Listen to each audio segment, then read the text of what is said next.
C'est l'histoire d'une quête de jeu. Une quête dont tu es le héros, et avec une aventure qu'on va vivre ensemble. Ah, mais au fait, qui je suis? Moi c'est Sandra, je suis scientifique, effervescente, j'ai fait 3 burn-out, alors que je travaillais, entre autres, sur la prévention du stress et du burn-out. Mais j'aime bien les collectionner, j'aime bien comprendre surtout. Et depuis, ma mission, c'est de donner les clés pour connaître et reconnaître le burn-out, s'arrêter à temps et savoir quoi faire quand ça nous arrive et comment se reconstruire. Et pour ça, parlons de nous et parlons de la génération sous-performance qui est biberonnée aux injonctions. Sois fort, sois parfait, fais plaisir, fais des efforts, dépêche-toi. Autant de messages contraignants qui nous obligent à porter des masques qui peuvent devenir vraiment oppressants, trop envahissants. On parle de faux sève, de suradaptation. Ça peut vite épuiser. En plus, on a tout un culte de l'immédiateté avec trop d'informations en permanence qui font qu'on peut facilement s'épuiser et se créer une armure de protection mais qui peut vite devenir trop lourde à porter. Et c'est là que débarque le grand méchant burn-out.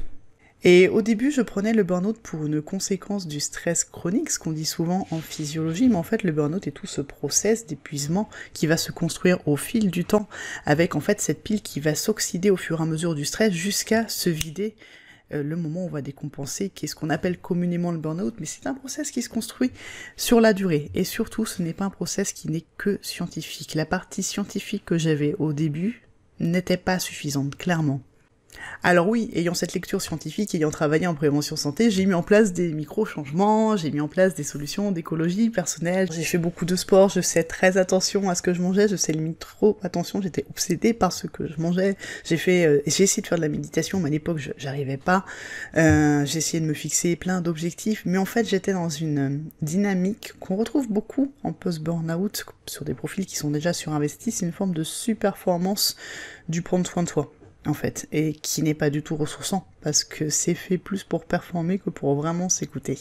Et j'ai fait beaucoup ça au début, sur les 2 premiers, j'ai fait ça. Sauf que le corps a ses limites que la raison ignore. Et j'ai fini par comprendre, enfin, au 3e burn-out, que mon cerveau effervescent était relié à un corps et que quoi que je fasse, quoi que je mette en place, c'est lui qui allait gagner à la fin. Donc si j'essayais de prendre soin de moi en continuant à forcer ou prendre soin de moi pour continuer à surperformer, comme on le voit trop souvent dans la prise en charge du burn-out, eh bien je ne pouvais que continuer à collectionner les burn-out. Et c'est ce que j'ai fait jusqu'au 3e et jusqu'au moment où j'ai enfin compris, notamment entre autres grâce au coaching, que la partie science ne suffisait pas, la partie allopathie pour juste se remettre en forme dans un état qui était déjà trop forcé n'allait pas me faire tenir sur la durée, et où j'ai enfin commencé à réajuster. Et c'est là que j'ai vraiment commencé ma quête de jeu. Ce 3e burn-out, il a vraiment été formateur, il était nécessaire et surtout, il m'a permis de pointer du doigt des choses plus personnelles comme l'estime, les limites, la responsabilité de dire non et de poser un cadre pour se préserver. Et tout ça, je ne l'avais pas du tout intégré. Et c'est là que j'ai commencé à avoir cette image de quête de jeu, JE, donc l'écoute de soi et des besoins, et de jeu JU, ce qui fait plaisir. Ça devrait être la base de toute écologie, mais en fait, on est tellement biberonné à la surperformance qu'on va souvent l'oublier et s'oublier aussi. Et c'est ça que je veux proposer. Pour ça, j'ai conçu ma potion de stress défense et j'ai chassé les trolls, ces fameux messages contraignants qui m'ont amené à m'oublier. Mais la question, c'est pas ma potion de stress défense, c'est quelle est ta potion de stress défense? Qu'est-ce qui est ressourçant pour toi? Qu'est-ce qui te permet de te reconstruire, de remonter ton énergie, de te reconnecter à toi, tes états et tes besoins? C'est ça qu'on co-construit ensemble, que ce soit dans les ateliers, les coachings, les formations, mais je veux que ce soit connu plus largement que ça.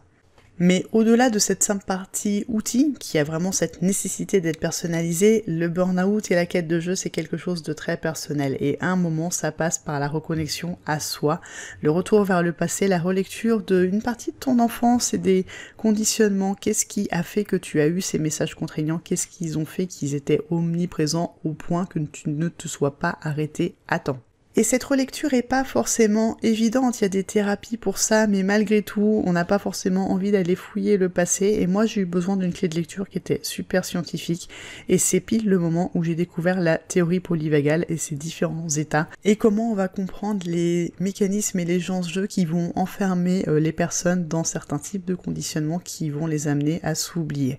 Mais ce sont aussi ces mêmes mécanismes qui vont nous permettre de se reconnecter à soi et aussi de libérer, délivrer cet enfant intérieur. Donc c'est vraiment quelque chose de très puissant et de très précieux. Après, ça veut pas dire que la quête est finie.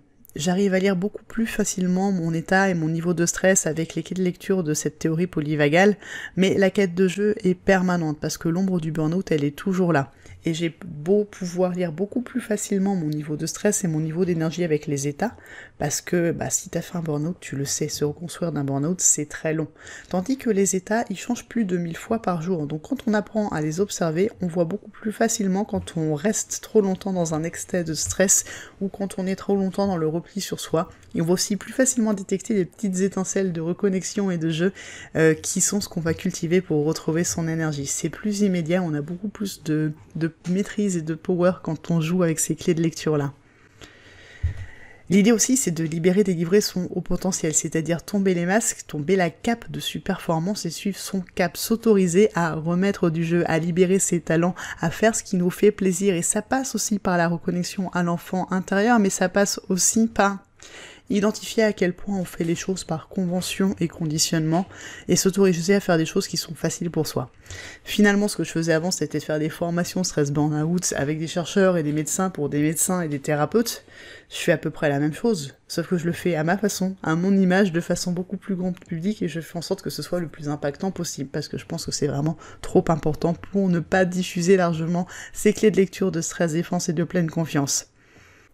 C'est devenu ma mission, ce triple incendie intérieur, on prend souvent l'image de la maison qui brûle de l'intérieur et dont la façade est intacte et très très juste pour le burn-out, cet incendie à moi, j'en ai fait mon flambeau. Et je me dis que quitte à avoir fait ce cheminement et d'avoir déniché toutes ces clés et ces outils sur le passage, mais c'est des outils qui sont pas des outils dans l'absolu, des outils de surperformance, mais plus des clés pour trouver des solutions qui nous conviennent, c'est vraiment mon devoir et ma mission de les partager. Et ce que je veux faire entendre, c'est que ces nouvelles clés de lecture, de reconnexion à soi, à son corps, à son cœur, à ses états ou ses émotions, parce que les états sont un moyen de décoder ses émotions, on est très peu à avoir appris à lire ses émotions, c'est vraiment une forme de réalité augmentée. Et c'est vraiment un moyen, en observant ce qui se passe à l'intérieur de soi, de s'autoriser à juste être plutôt que faire. On parle souvent du burn-out comme un trouble de l'adaptation, comme un défaut d'adaptation par rapport à une situation perçue comme stressante, mais pour moi, dans ma lecture actuelle, le burn-out, c'est plutôt un indicateur de suradaptation.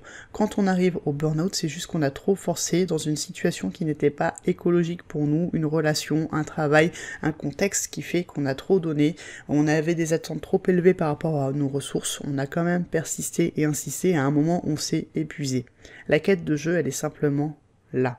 Et oui, quand on commence à jouer avec les états, quand on sait s'écouter, quand on sait jouer avec son énergie, on va pouvoir activer le flow beaucoup plus facilement, mais je veux jamais faire ça en entrée, parce que ce serait créer une nouvelle injonction. La quête du flow en tant qu'injonction, ça sonne comme une surperformance. Alors oui, quand on apprend à jouer avec son énergie, on va aller beaucoup plus facilement vers son flow, parce qu'on va avoir surtout cherché ses ingrédients et on va se connaître assez pour connaître ce qui fonctionne pour nous. C'est une forme de level ultime, mais c'est surtout pas une nouvelle injonction. Donc c'est pas du tout l'axe que je veux donner à mes partages, c'est plus la reconnexion à soi et la quête de jeu, et le prisme prévention du stress et du burn-out qui est vraiment mon zèbre de bataille, mais c'est une histoire que je veux transmettre et je veux la transmettre plus largement qu'à travers mes articles ou mes formations. Et en fait, ce que je viens de te dérouler, c'est le plan de mon projet de livre. Et je compte aussi sur toi pour m'aider à trouver la couverture la plus appropriée et l'énergie et le niveau de lecture le plus approprié pour que ce soit vraiment accessible au grand public. Parce que là, je t'ai fait une version qui était quand même encore un petit peu geek, mais l'idée c'est vraiment que ça parle au plus grand nombre, à la fois au grand public et aux thérapeutes, parce que je peux aller assez loin dans les explications, mais je sais surtout les vulgariser et les mettre en images.